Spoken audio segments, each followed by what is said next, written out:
하나님께서 저희들에게 주시는 말씀은 누가복음 4장 16절에서 30절 말씀입니다. 누가복음 4장 16절에서 30절 말씀 제가 봉독해 드리겠습니다. 예수께서 그 자라나신 곳 나사렛에 이르사 안식일에 늘 하시던 대로 회당에 들어가사 성경을 읽으려고 서심해 선지자 이사야의 글을 들이거늘 책을 펴서 이렇게 기록된 데를 찾으시니 곧 주의 성령이 내게 임하셨으니 이는 가난한 자에게 복음을 전하게 하시려고 내게 기름을 부으시고 나를 보내사 포로된 자에게 자유를 눈먼 자에게 다시 보게 함을 전파하며 눌린 자를 자유롭게 하고 주의 은혜의 해를 전파하게 하려 하심이라 하였더라.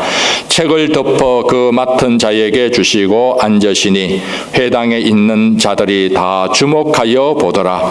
이에 예수께서 그들에게 말씀하시되 이 글이 오늘 너희 귀에 응하였느니라 하시니 그들이 다 그를 정언하고 그 입으로 나오는 바 은혜로운 말을 놀랍게 여겨 이르되 이 사람이 요셉의 아들이 아니냐. 예수께서 그들에게 이르시되 너희가 반드시 의사야 너는 너 자신을 고치라 하는 속담을 인용하여 내게 말하기를 우리가 들은 바 가버나움에서 행한 일을 내 고향 여기서도 행하라 하리라. 또 이르시되 내가 진실로 너희에게 이르노니 선지자가 고향에서는 환영을 받는 자가 없느니라. 내가 참으로 너희에게 이르노니 엘리야 시대에 하늘이 3년 6개월간에 닫히어 온 땅에 큰 흉년이 들었을 때에 이스라엘에 많은 가부가 있었으되 엘리야가 그 중 한 사람에게도 보내심을 받지 않고 오직 시돈 땅에 있는 사렙다의 한 가부에게 뿐이었으며 또 선지자 엘리사 때에 이스라엘에 많은 나병 환자가 있었으되 그 중에 한 사람도 깨끗함을 얻지 못하고 오직 수리아 사람 나만 뿐이었느니라. 회당에 있는 자들이 이것을 듣고 다 크게 화가 나서 일어나 동네 밖으로 쫓아내어 그 동네가 건설된 산 낭떠러지까지 끌고 가서 밀쳐 떨어뜨리고자 하되 예수께서 그들 가운데로 지나서 가시니라. 아멘. 유영만 씨가 지은 이런 책이 있습니다. 생각지도 못한 생각지도. 책 제목이 좀 특별하죠. 생각지도 못한 생각지도. 이걸 잘 이해를 해야 됩니다. 생각하지도 못했는 생각의 지도를 그리게 되었다. 이 의미입니다. 예상치 못했는데 예상치 못한 생각의 지도, 생각의 흐름을 알게 되어서 이 책을 썼다라는 겁니다. 그래서 생각지도 못한 생각지도, 역경이 모이면 경력이 된다. 또 자살을 거꾸로 하면 살자가 된다. 이거는 여러분들이 많이 들어봤죠. 또 악마의 뜻, evil을 거꾸로 하면은 live가 됩니다. 살자가 됩니다. 그리고 소변 금지, 이거 거꾸로 하면 뭡니까? 지금 변소. 그러니까 우리들의 일상생활에서는 예상치 못한 생각들이 있다는 겁니다. 한번 뒤집어서 생각을 해보면, 그리고 또 생각지 못한 생각 지도를 그리게 된 이 힘은 자신의 편견, 자신의 선입견, 이걸 내려놓고 바꿀 때에 가능했다라고 얘기를 합니다. 사람들은 누구나 자기 나이만큼 2마리의 개를 키우고 있답니다. 자기 나이만큼. 여러분들에는 어떤 개를 키우고 있습니까? 여기는 물리적인 강아지 이런 걸 의미를 하지를 않습니다. 나이만큼 2마리의 개를 키우고 있는데 편견과 선입견, 개견자가 들어가잖아요. 사람 모두에게는 편견이 있고 선입견이 있다 이겁니다. 편견과 선입견은 나이가 많을수록 이게 더 많다. 그러나 진짜 아름답게 곱게 익어가는 사람은 편견이나 선입견 이것을 더 적게 하는 것을 또 얘기를 해주고 있습니다. 우리 초등학교 교과서에 제가 본 기억이 나는데요. 여우가 자기 생일을 맞이해서 두루미를 초청합니다. 여우는 자기의 음식을 만들어서 어디에 음식을 놓습니까? 넓적한 이 접시 같은데 음식을 놓습니다. 거기에 잔뜩 음식을 차려서 두루미에게 맛있게 먹으라 합니다. 여우는 이 넓은 자기 그릇에 마음껏 이렇게 핥아서 먹습니다. 그런데 두루미는 어떻습니까? 길쭉하잖아요, 입이 길쭉하니까 이 접시 위에 있는 걸 잘 먹기가 힘든 겁니다. 두루미는 이제 항아리 같은 데 있는 음식 이런 걸 먹기가 좋지요. 그리고 이제 어느 날 이제 햇님이 달님에게 얘기를 합니다.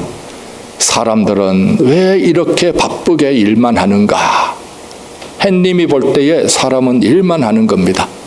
그 얘기를 달님이 듣고 내가 사람들 볼 때에 사람들은 잠만 자던데 당신 무슨 소리 하느냐? 해는 사람들이 볼 때에 해가 볼 때 사람들은 일만 하고 다른 사람들 볼 때에 잠만 잔다 이겁니다. 이 얘기를 지나가는 바람이 듣습니다. 바람이 들으면서 알려줍니다. 햇님은 낮에 사람들의 일하는 모습만 보니까 일하는 걸로 생각하고 달님은 밤에 잠자는 사람들의 모습만 보니까 사람들은 다 잠잔다 이겁니다. 이건 무엇을 말합니까? 내가 무엇을 보느냐에 따라서 그 면만 보지 그 다른 면은 못 보고 있다. 이걸 말씀을 해주고 있습니다.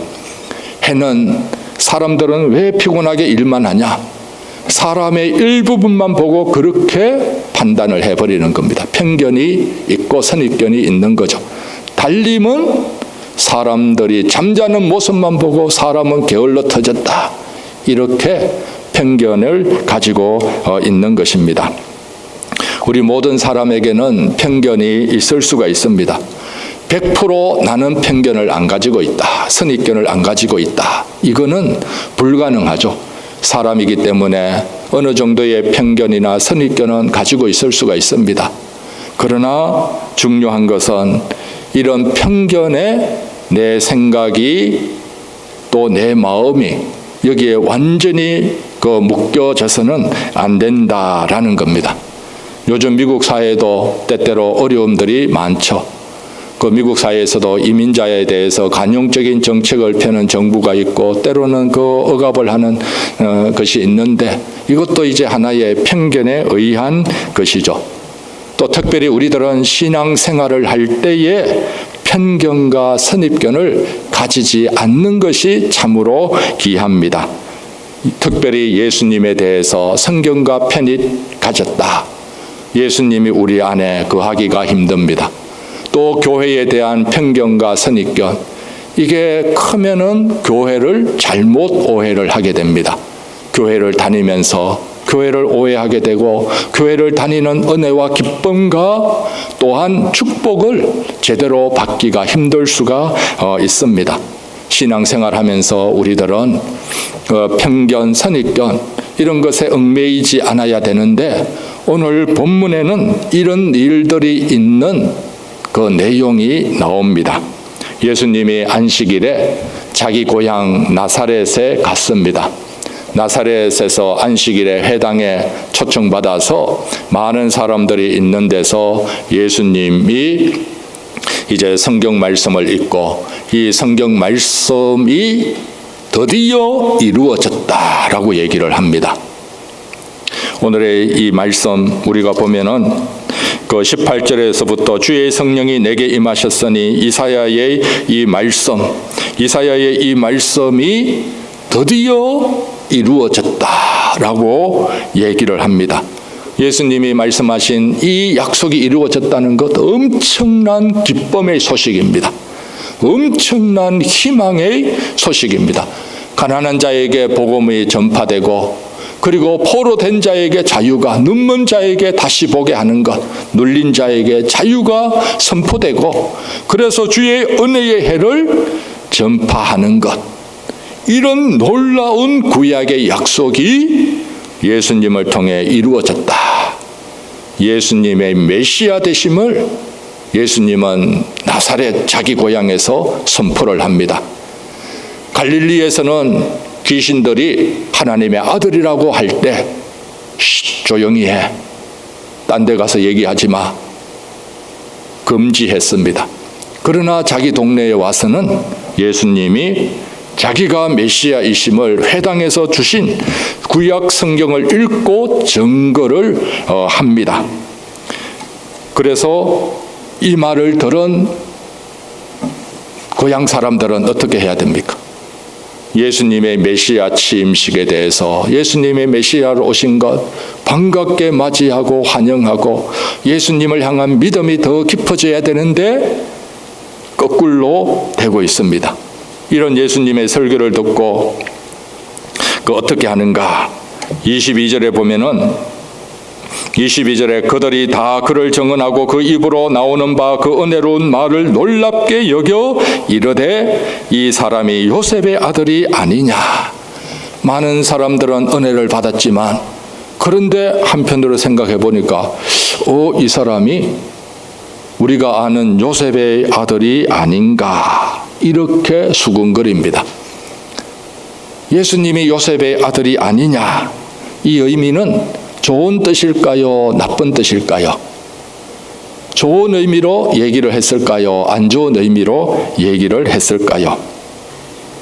안 좋은 의미로 얘기를 한 겁니다. 어떻게 요셉의 집안에서 태어난 너 따위가 감히 메시아라 할 수 있느냐? 그 주변의 사람들은 예수님이 코 올리면서 자란 것도 봤지요. 또 예수님이 목수일 하면서 그 대패 밀고 그 톱밥에 또 완전 작업복에 그 예수님은 동네에서 이제 목수로서 여러 가지 일도 해주고 또 책상도 만들어주고 자기가 필요한 일들 노동자처럼 해준 이 예수였는데 어떻게 이 예수가 메시아인가, 이걸 믿지를 못하는 겁니다. 그러면서 이제 이 예수님의 말씀을 듣는 사람들이 속으로 어떻게 생각하느냐, 이걸 예수님이 23절에 얘기를 해줍니다. 속으로 의사야 너 자신을 고치라, 이런 속담을 인용해서 예수님이 메시아이심을 전하고 예수님의 사역을 선포할 때 거기 듣는 사람들 중에 속마음에 이런 얘기를 자신이 속으로 생각하는 겁니다. 너나 잘해라, 이겁니다. 어떤 분 가끔 또 설교 들을 때도 너나 잘하세요, 이렇게 얘기하는 분도 있다라고 하더라고요. 나사렛 회당에서 예수님이 열렬히 말씀을 전할 때 속으로 너나 잘하세요, 의사가 의사의 병, 자기 병을 먼저 고쳐야지 하면서 자기 병도 못 고치면서 어떻게 남의 병을 고치느냐, 그 당시에 그런 속담을 인용하면서 나사렛 회당에서 예수님을 향해서 너나 잘하세요, 이렇게 속으로 생각을 한 겁니다. 이걸 예수님이 지적을 합니다. 가난한 자에게 복음이 전파되고 가난하고 눌린 자에게 자유가 선포되는데 너나 잘하세요 한 사람들의 속마음에는 예수님, 당신의 집안을 보세요. 당신의 집안은 찌질하게 가난한데 당신의 집안이 먼저 잘 살아야 되지. 당신의 집안 보면은 당신 자신이 메시아인 걸 우리가 어떻게 믿습니까? 이런 마음을 가시는 겁니다. 그러면서 예수님이 말씀하시는 것 마음에 받아들이지를 못하고 또 예수님을 더 비방하고 조롱을 하는 겁니다. 그래서 이제 예수님이 24절에 얘기를 합니다. 또 이르시되 내가 진실로 너희에게 이르노니 선지자가 고향에서는 환영을 받는 자가 없느니라. 이 말씀 때문에 많은 목회자들이 자기 고향에 가서는 목회를 안 하려고 합니다. 왜냐하면 어린 시절 자기 모습 다 알고 하니까 잘 안 가려고 합니다. 그러나 때때로는 어떤 우리 친구 목사 또 이제 자기가 어렸을 때 신앙생활했던 그곳에서 또 잘 목회를 하기도 합니다. 거기서 목회하는 친구들 보면은 자기 같이 자랐던 친구가 이제 장로님이고 또 집사님이고 권사님이고 이러니까 마음이 더 잘 맞아서 더 잘하는 경우들도 있습니다. 예수님은 구약시대에 많은 선지자들이 고향에서 대접을 못 받았습니다. 인간적인 측면을 보니까 예레미야도 고향 사람 아나도 사람들이 얼마나 핍박했는지 모릅니다. 이런 상황을 얘기를 하면서 예수님은 안타까운 겁니다. 예수님이 메시아로서 오셔서 말씀을 전하는데 자기 고향 사람들은 믿어주지를 않는 겁니다. 예수님을 배척하는 겁니다. 이 고향 사람들은 예수님을 향한 편견과 선입견 이것 때문에 예수님의 말씀을 받아들이지를 못하고 예수님이 메시아로 오셔서 베풀어 줄 은혜와 능력, 소망 이것을 온전히 누리지를 못하고 있는 것입니다. 참 안타까운 것이죠. 그래서 우리들은 믿음 생활할 때 내 안에 혹시 편견은 없는가? 선입견은 없는가? 혹시 나는 한 부분을 보고 이것이 전체로 잘못 생각하고 있지 않는가? 이런 것을 늘 되돌아보아야 됩니다. 신앙이 있다는 것, 이거는 생각이 달라진다는 겁니다. 믿음은 생각의 변화부터 시작됩니다. 믿음은 생각의 넓이부터 달라지는 것입니다. 자기 중심적인 생각, 좁게만 봅니다. 그러나 신앙이 있는 사람은 좁은 한 부분만 보는 것이 아니라 전체를 보면서 모든 것을 전체 가운데 보고 전체 가운데에서 이해를 해 나가려고 애쓰는 겁니다. 그럴 때에 하나님의 은혜가 임합니다. 특별히 오늘 우리들은 예수님에 대한 편견, 오해 이런 것이 없도록 해야 됩니다.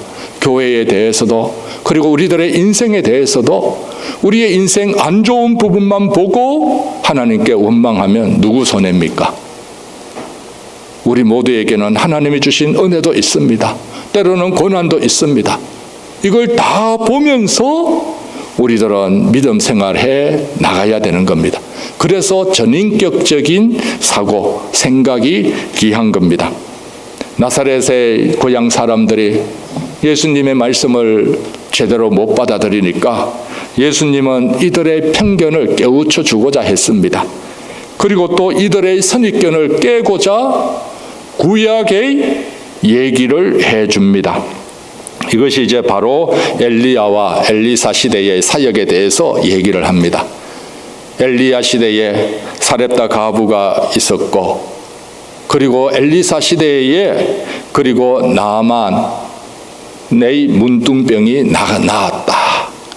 이 이유는 구약에 많은 가부가 있었는데 이스라엘에도 있었는데 사렙다 가부에게 엘리야가 은혜를 준 이유는 뭐냐?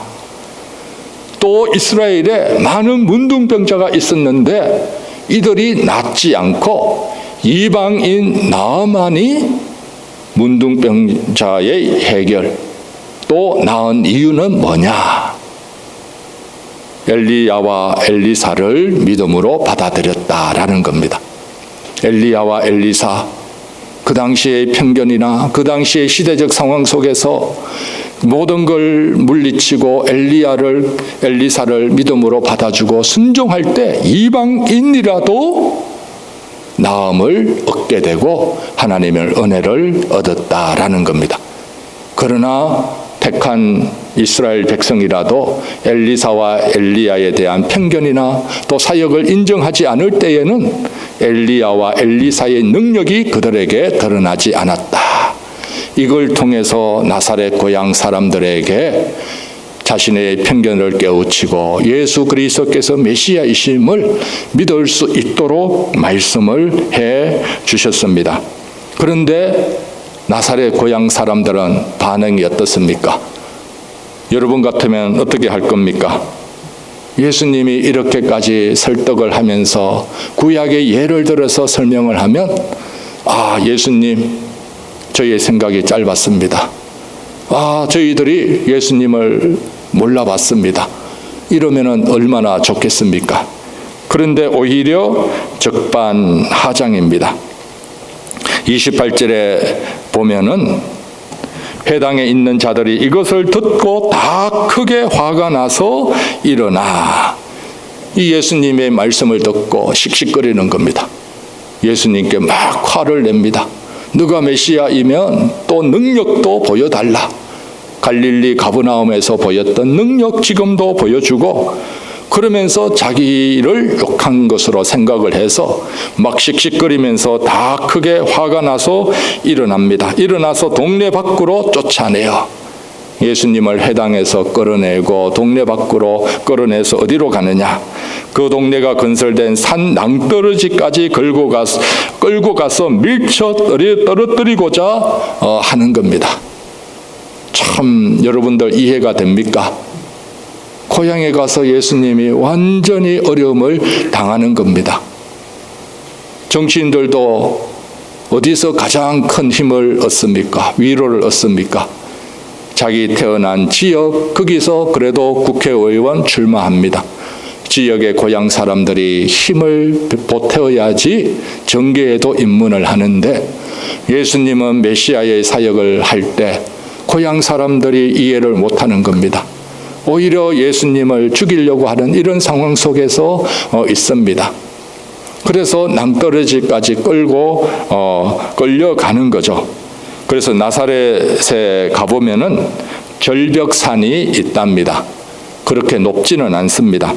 약 한 397m 정도 되는 이 산인데, 이 절벽산에는 또 이런 교회가 있답니다. 마리아의 경악교회.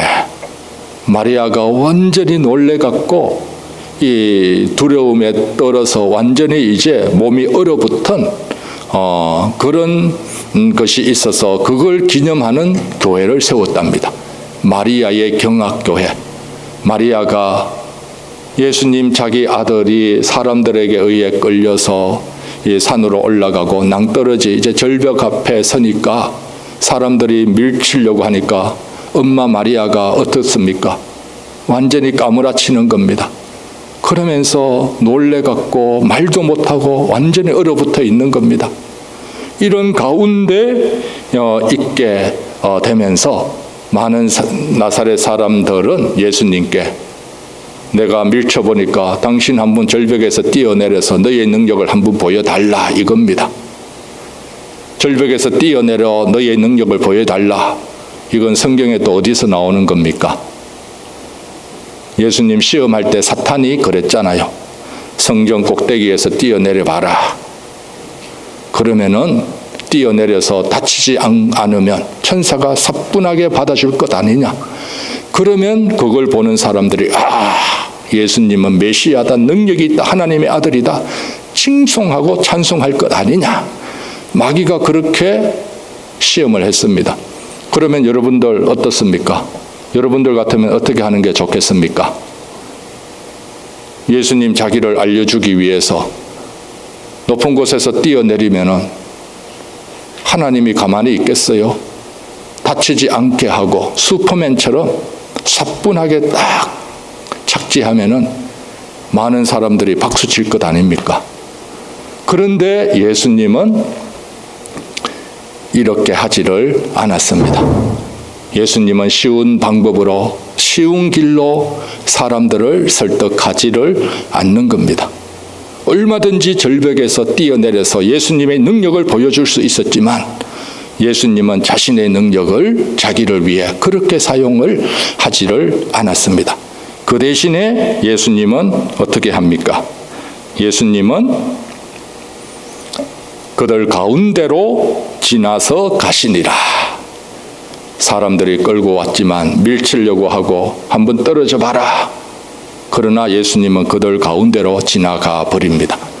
왜냐하면 예수님은 자신의 능력을 자기를 위해 사용하는 것이 아니라 아직 예수님은 구속의 길, 구원의 길, 십자가의 길, 사명의 길이 아직 남아있기 때문에 예수님은 그들 가운데로 통과하여서 계속해서 주님의 일을 감당하는 겁니다.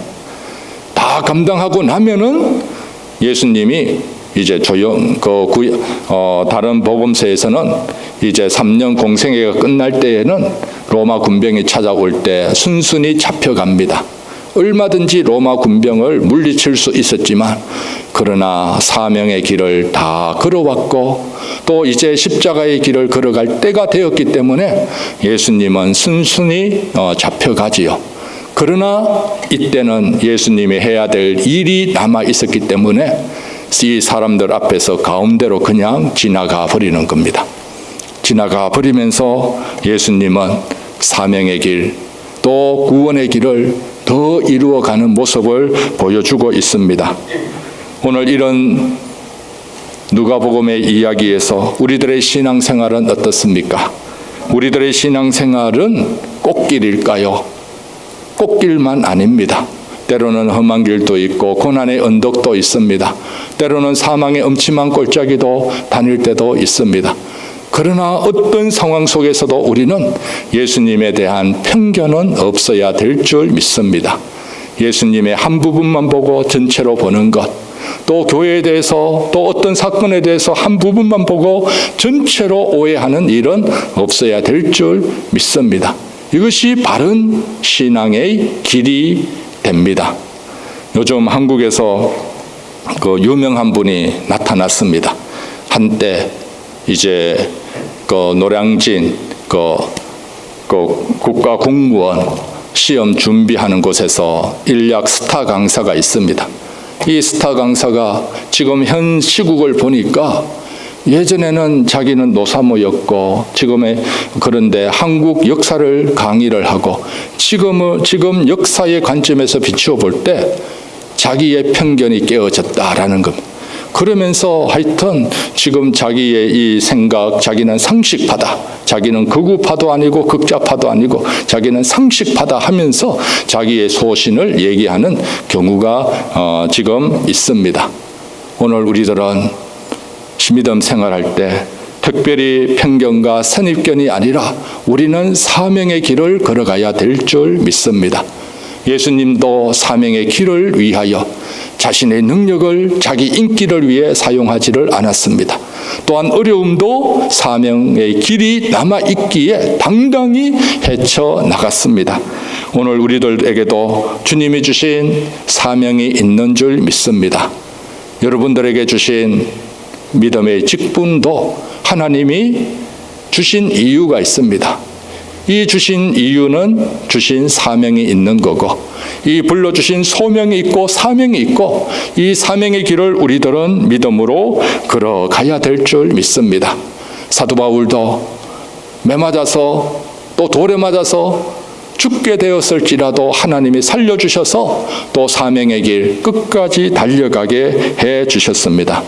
우리들에게는 소명과 사명의 길 걸어갈 때 하나님께서 더 큰 은혜와 능력을 보여주십니다. 사도 바울도 디모데에게 복음과 함께 고난을 받으라. 마지막 유언으로 복음으로 인하여 축복받으라. 이러면 얼마나 좋습니까? 복음으로 인해 축복받는 길은 이 땅에서 복음과 함께 고난을 받을 때 축복이 임한다는 겁니다.